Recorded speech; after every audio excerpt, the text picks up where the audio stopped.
प्रिय दर्शकों, एक बार फिर मैं प्रभु यीशु मसीह के मधुर और पवित्र नाम में आपका स्वागत करता हूं। ये हमारे लिए सौभाग्य की बात है कि हम एक बार फिर परमेश्वर के वचन को सीखने में ध्यान दे सकते हैं। तो आज हमारे साथ एक बार फिर दर्शकों तोलानी जी हमारे साथ है, ब्रदर अनिल तोलानी जी और पास्टर विलियम भट्टी हमारे साथ है।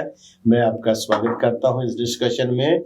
और आज का जो हमारा प्रिय दर्शकों, आज का जो विषय है वो है दी प्रॉमिस, प्रतिज्ञा, जो परमेश्वर ने कभी अपने सेवकों के साथ की थी। और स्पेशली आज जो हम अध्ययन करेंगे वो इब्राहिम के विषय में हम लोग करेंगे, जो प्रतिज्ञा परमेश्वर ने इब्राहिम से की।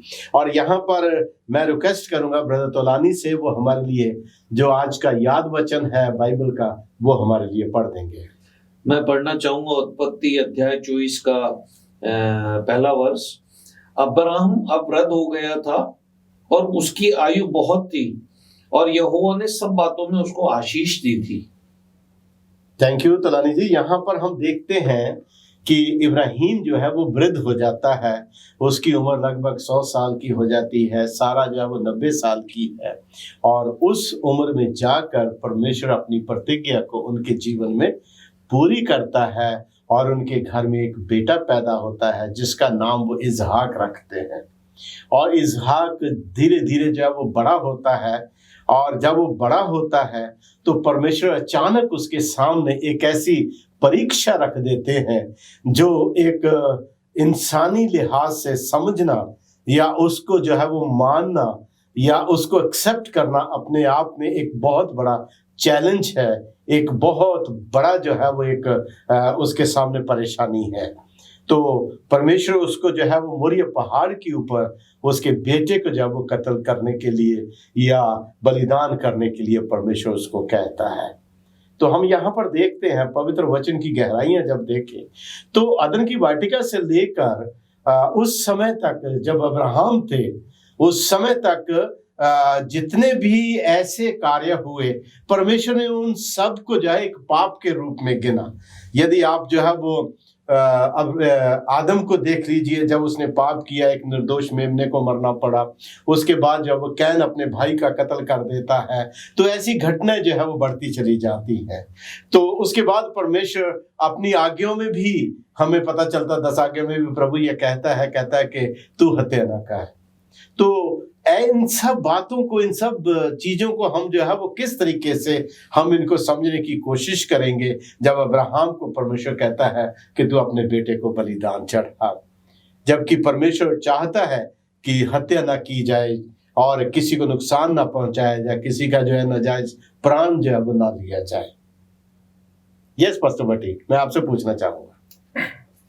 देखिए, इस केस में अगर हम अब्राहम की बात करें तो बिल्कुल सही है कि जो खुदावन ने उससे मांगा था, जो उससे कहा गया, वो सारा उसके फ्यूचर के ऊपर ही वो करता था कि उसका फ्यूचर जो पूरा खत्म हो जाता, कि एक परमेश्वर ने प्रॉमिस की है, एक बेटा दिया है और उसको दोबारा मतलब बलि चढ़ाने के लिए कहा जा रहा है।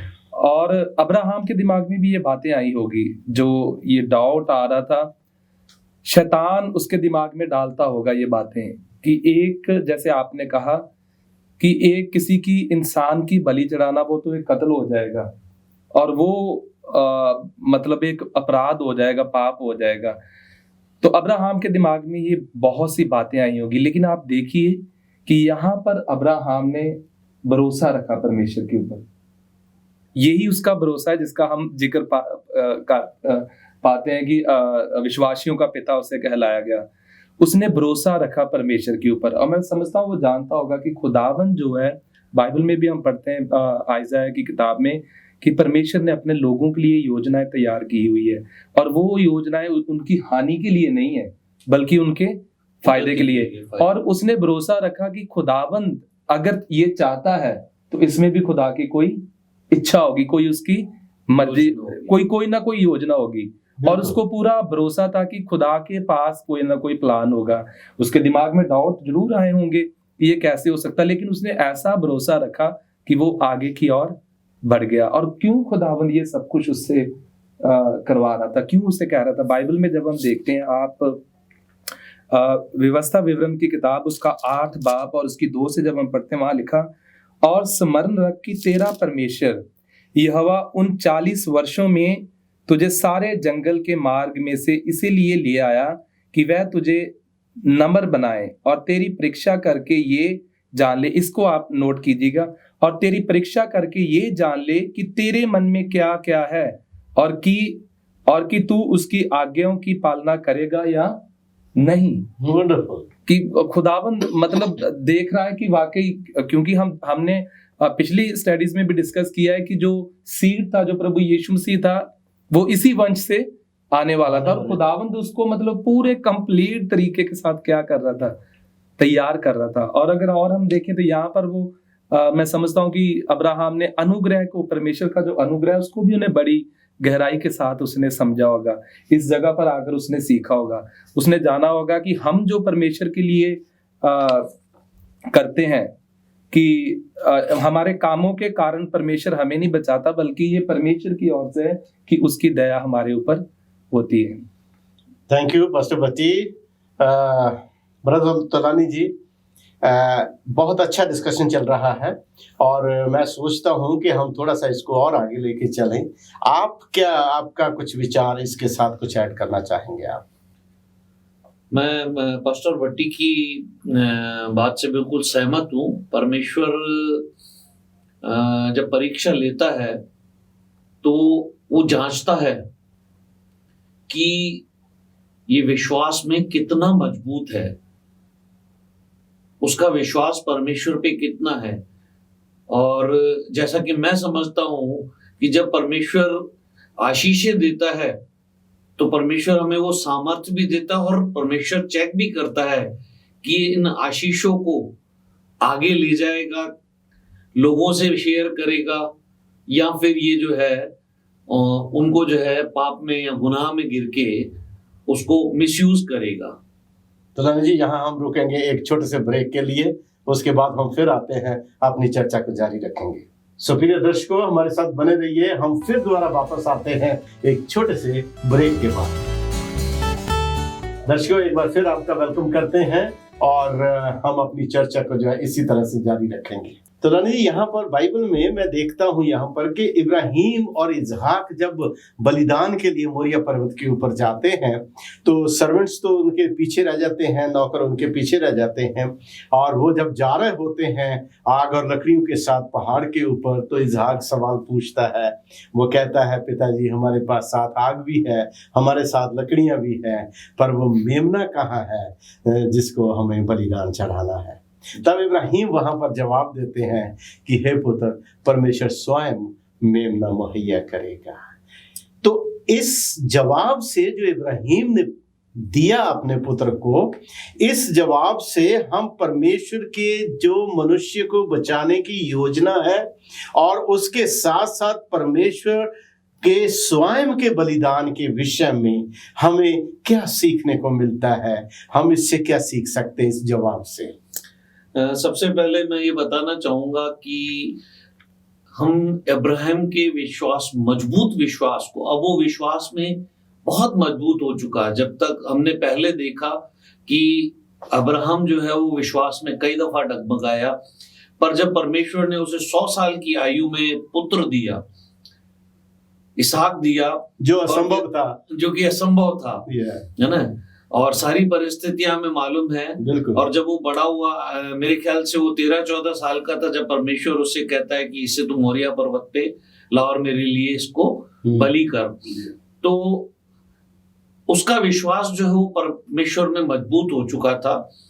आप यदि बाइबल पढ़े तो उसमें लिखा हुआ है, जब वो अपने नौकरों को नीचे रोकता है तो उनसे ये कहता है, तुम यहाँ रुको और हम प्रभु के लिए प्रभु को दंडवत करके आते हैं। वहां वो शब्द इस्तेमाल करता है हम। जब वहां वो जा रहा था कि वो स्वयं अब्राहम और उसका बेटा इसहाक, वो ये नहीं कहता है कि हम जाते हैं और मैं लौट के आता हूं। अब्राहम को विश्वास था कि जिस परमेश्वर ने ये पुत्र दिया है और बलि के लिए भी वही इंतजाम करेगा। आमीन। तो सही बात है। इस विश्वास के साथ जो है, और हम यहाँ तक देखते हैं कि अब्राहम ने वो बलि वेदी भी बनाई और अपने बेटे को बांध के कुर्बानी के लिए तैयार भी किया। और जैसे ही वो छुरी चलाने वाला था, इतने में स्वर्गदूत प्रकट हुआ और उसने अब्राहम को रोक दिया। तो यहाँ हम देखते हैं कि अब्राहम का विश्वास पूरी तरह से मजबूत हो चुका था। इसके साथ साथ मैं एक और बात ऐड करना चाहूंगा कि अब्राहम के साथ हमें इसहाक को भी देखना है कि कैसे वो एक बलि की भेड़ की तरह बिना पिता का 14 साल का बच्चा शरीर से हृष्टपुष्ट होता है। उसने अपने पिता का विरोध नहीं किया। उसने वो चाहता तो अब्राहम बूढ़ा था, उसको धक्का दे के मार के कि तू मुझे कुर्बान कर रहा है। और 14 साल के बच्चे को ये समझ होती है कि कोई मुझे मार रहा है, वो अपने पिता को धक्का मार के वहां से भाग सकता था या वो उसका मर्डर कर सकता था। पर हम देखते हैं कि इसहाक जो है उसने बिल्कुल विरोध नहीं किया। और हम देखते हैं इसी प्रकार यीशु मसीह जो है अपने पिता की आज्ञा को मानकर और हम मनुष्यों के पापों के लिए जो है कोई सवाल नहीं करता। जैसा पिता उसको आज्ञा देता है स्वर्ग से, उस आज्ञा को पूरा करने के लिए उस भेड़ के समान अपने आप को कुर्बान कर देता है और बिल्कुल वो जो है विरोध नहीं करता। तो ये दोनों जो है इनमें काफी सिमिलरिटी है। और जो है इस तरह से परमेश्वर ने जो मनुष्य जाति के उद्धार का जो प्लान है वो अब्राहम के सामने प्रकट कर दिया था कि किस तरह से जो है मनुष्यों को बचाने के लिए खुद परमेश्वर अपने इकलौते बेटे की कुर्बानी देने वाला है। धन्यवाद तलानी जी, बहुत अच्छा जवाब दिया आपने। और pastor Bhatti, would you like to add something? आप कुछ इसके विचार में कुछ शेयर करना चाहेंगे? मैं आपके लिए यहाँ पर एक कुछ वर्सेस पढ़ूंगा जो कि उत्पत्ति 22 उसका 13 से मैं शुरू करूंगा। यहाँ पर लिखा, तब अब्राहम ने आंख उठाई और क्या देखा कि उसके पीछे एक मेढ़ा अपने सींगों से एक झाड़ी में फंसा हुआ है। अंत अब्राहम ने जाके उस मेढ़े को लिया और अपने पुत्र के स्थान पर उसे होम बलि करके चढ़ाया। अब्राहम ने उस स्थान का नाम यहोवा जीरे रखा।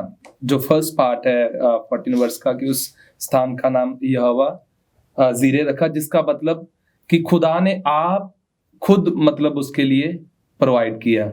जैसे उसने अपने पुत्र को कहा कि खुदावंद खुद हमारे लिए मुहैया करेगा, प्रोवाइड करेगा, उसी वचन के अनुसार जब हम आगे जाके देखते हैं तो हम पाते हैं कि किस तरीके से जब वो अपने बेटे को बलि चढ़ाने ही वाला होता है, खुदावंद उसके लिए वहां पर मुहैया करता है। और आगे आप देखिए 15 वर्ष में लिखा, फिर यहोवा ने के दूत ने दूसरी बार स्वर्ग से अब्राहम को पुकार के कहा, यहोवा की ये वाणी है कि मैं अपनी ही ये शपथ खाता हूं कि तूने जो ये काम किया है कि अपने पुत्र वन अपने इकलौते पुत्र को भी नहीं रख छोड़ा, इस कारण मैं निश्चय तुझे आशीष दूंगा। तो जो बाप बेटे के बीच में बात होती है वैसे ही खुदावन करता है। लेकिन हम एक बार फिर से मैं बताऊंगा कि ये सब कुछ जो किसकी तरफ पॉइंट कर रहा था, ये प्रभु यीशु मसीह की ओर पॉइंट कर रहा था। जैसे आपने मिस्टर तुलानी ने अभी बताया है कि उसका बेटा जो है उसने भी कुछ नहीं कहा। और उसी तरह अगर हम देखें अब्राहम का भी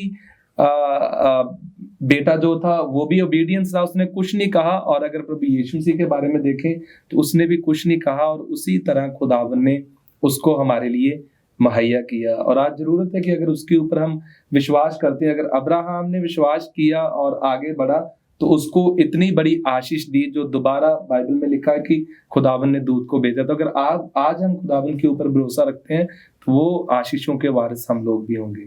थैंक यू भट्टी साहब। इन वचनों से हमें यही पता चलता है कि इब्राहिम के ये कहने के द्वारा कि परमेश्वर मुहैया करेगा, है ना, इसका मतलब ये है कि साल्वेशन जो है, उद्धार जो है, छुटकारा जो है, वो मनुष्य के बलिदानों से नहीं है, वो परमेश्वर के स्वयं के बलिदान से है। और जब वो बलिदान देता है तब ये सारे बलिदान उनको उसको या जो कहना चाहिए कि उस बलिदान को जो है वो क्या करते हैं, उसका प्रतीक है उसका।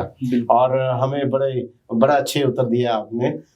और तुलानी जी, अब हम रुकते हैं यहाँ पर एक छोटे से ब्रेक के लिए और उसके बाद हम फिर दोबारा जल्दी आएंगे ताकि अपनी चर्चा को शुरू रखें।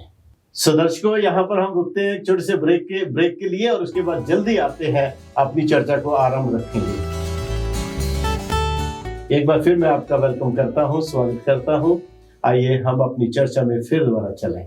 तोलानी जी, हम देखते हैं कि इब्राहिम जो है कदम बाई कदम वो सीढ़ियां चढ़ता हुआ जो है विश्वास की ऊंचाई के ऊपर पहुंच जाता है, यहाँ तक कि वो अपने बेटे का भी बलिदान कर देता है। और वहां पर हम देखते हैं कि इब्राहिम का विश्वास की गहराई हमें पता चलती है। उसके बाद पूरा भरोसा होता है कि भैया मेरा परमेश्वर जो है इसहाक के जीवन का मालिक है, वो उसे बचाएगा, और उसी भरोसे के साथ अपने बेटे को बलिदान कर देता है। लेकिन उसके बाद 23वें अध्याय में उत्पत्ति के हम देखते हैं, वहां पर जो है वो सारा की जो है वो डेथ हो जाती है, इब्राहिम अकेला रह जाता है। अब उसे सबसे ज्यादा चिंता होती है, सबसे ज्यादा फिक्र होती है इसहाक की शादी की। तो अब्राहम जो है हम देखते हैं कि वो ये नहीं चाहता कि उसका बेटा जो है वो कनानी औरतों के साथ शादी जो है वो करे, इसलिए वो उस चिंता को अपने एलियाजर अपने सर्वेंट के सामने रखता है। और क्यों इब्राहिम जो है वो क्यों नहीं चाहता कि उसका बेटा जो है वो कनानी औरतों के साथ शादी करे और उनमें से किसी को ब्याह ले। जैसा कि हम जानते हैं कि कनान जो है वो मूर्ति पूजकों से भरा हुआ था। वो लोग मूर्ति पूजक थे, गुनाहगार थे। और यदि अब्राहम का बेटा इसहाक उनके साथ शादी करता है किसी भी कनानी औरत से, तो वो क्या है, वो भी धीरे धीरे करके मूर्ति पूजक हो जाएगा। अब्राहम परमेश्वर में विश्वास करता था, मजबूत था, और अब्राहम चाहता था जो परमेश्वर ने उसके साथ वायदा किया है कि मैं कनान देश तुम्हें जो है ये जमीन दूंगा और ये देश दूंगा, ठीक है ना। तो वो जो बच्चे हैं वायदे के, प्रॉमिस के जो हैं, वो कहीं ऐसा ना हो कि वो कनान देश को छोड़कर और परमेश्वर को छोड़कर वो कहीं और चले जाएं। यहां मैं एक बाइबल की वर्स पढ़ना चाहूंगा, उत्पत्ति 24:7। स्वर्ग का परमेश्वर यहोवा, जिसने मुझे मेरे पिता के घर से और मेरी जन्मभूमि से ले आकर मुझसे शपथ खाई और कहा कि मैं यह देश तेरे वंश को दूंगा, वही अपना दूत तेरे आगे आगे भेजेगा कि तू मेरे पुत्र के लिए वहां से एक स्त्री लिया। तो अब्राहम नहीं चाहता था कि जो वायदे का देश है, जो परमेश्वर ने उससे वायदा किया है, और उसके बच्चे जो हैं वो वहां रहे। इसके बजाय यदि इसहाक किसी और कनानी स्त्री से या शादी करता है तो वायदे का जो देश है वहां से वो बाहर निकल के कोई दूसरा देश बसाए। तो अब्राहम ये नहीं चाहता था, इसलिए वो जो है एलियाजर से कहता है कि तू इसके लिए जो है हमारे कुल की ही जो है स्त्री को लेके आ। तो यहाँ पर मैं देखता हूँ कि अगर अब्राहम ने ये बात एलियाजर से कही है तो वो भी यूं ही नहीं चला जाता, और वो मतलब इस चीज को ऐसे ही नहीं लेता, वो इस चीज को बहुत आगे जाकर देखिए सीरियस लेता है। और मैं समझता हूँ कि आज के जमाने में ऐसे कभी मतलब कुछ डिसीजन लेने हो शादी के तो बड़ा सोच समझ के और प्रार्थना के साथ वो भी लेने की जरूरत है। आप देखिए यहाँ पर जब 24:12 पढ़ते हैं, एलियाजर के बारे में लिखा है, वह कहने लगा, हे मेरे स्वामी अब्राहम के परमेश्वर यहोवा, आज मेरे कार्य को सिद्ध कर और मेरे स्वामी अब्राहम पर करुणा कर। तो यहाँ पर हम देखते हैं कि बाइबल में कितनी प्रार्थनाओं का जिक्र आता है, और शायद इस चीज की तरफ हम बड़ा कम ध्यान देते हैं। तो यहाँ पर एलियाजर जो है वो भी इस चीज के लिए प्रार्थना करता है, जो शपथ उसने खाई होती है अब्राहम के साथ, तो उस चीज को लेकर वो खुदावंद के आगे प्रार्थना कर रहा है, क्योंकि वो अब्राहम जानता है कि जो अब उसका बेटा शादी करने वाला वो कोई छोटी बात नहीं है, वो बहुत बड़ा डिसीजन लेने वाला है, और वो जो भी कुछ हो सिर्फ और सिर्फ खुदावंद की इच्छा के अनुसार ही हो। बिल्कुल सही। धन्यवाद ब्रदर अनिल जी, और आपका और पास्टर भट्टी आपका बहुत अच्छा कंट्रीब्यूशन हमने किया। सो प्रिय दर्शकों, आज का हमारा जो एपिसोड है, जो डिस्कशन है, वो खत्म होता है, और मैं आपको थोड़े से शब्दों में ये बताना चाहता हूं कि प्रॉमिस परमेश्वर इब्राहिम से करता है, उसके घर में बुढ़ापे में बेटा पैदा होता है और परमेश्वर उसी बेटे को बलिदान करने के लिए कहता है। हमने डिस्कस किया था इसके ऊपर और हमने विचार किया था इसके ऊपर कि जब परमेश्वर जो है वो हत्या को जो है वो अपराध मानता है तो इब्राहिम को परमेश्वर ने अपने बेटे को बलिदान करने के लिए क्यों कहा। लेकिन आप ये देखिए, ध्यान दीजिए कि वो सिर्फ और सिर्फ इब्राहिम के विश्वास की ऊंचाई को जांचने के लिए परमेश्वर ने उससे कहा था।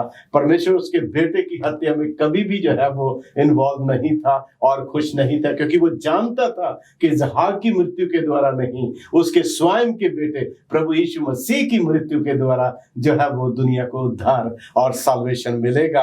और फिर हमने जो है वो ध्यान दिया इसके ऊपर कि इब्राहिम जब वो जाते हैं मोरिया पहाड़ के ऊपर तो रास्ते में इसहाक सवाल पूछता है और इब्राहिम उससे कहता है कि परमेश्वर मुहैया करेगा। मेरे प्रिय दर्शकों, याद रखिए, साल्वेशन जो है वो मनुष्य की ओर से नहीं है, वो स्वर्ग से आती है, परमेश्वर की ओर से आती है। और इब्राहिम विश्वास की उस ऊंचाई के ऊपर पहुंच गया था जहां वो जानता था कि मेरे बेटे को बेशक परमेश्वर ने ये कह दिया है कि तू इसको बलिदान कर दे, लेकिन परमेश्वर के पास इंतजाम है ताकि मेरे इसी बेटे के द्वारा मेरी कौम को आकाश के तारों की तरह और समुद्र की रेत की तरह जो है वो बना देगा।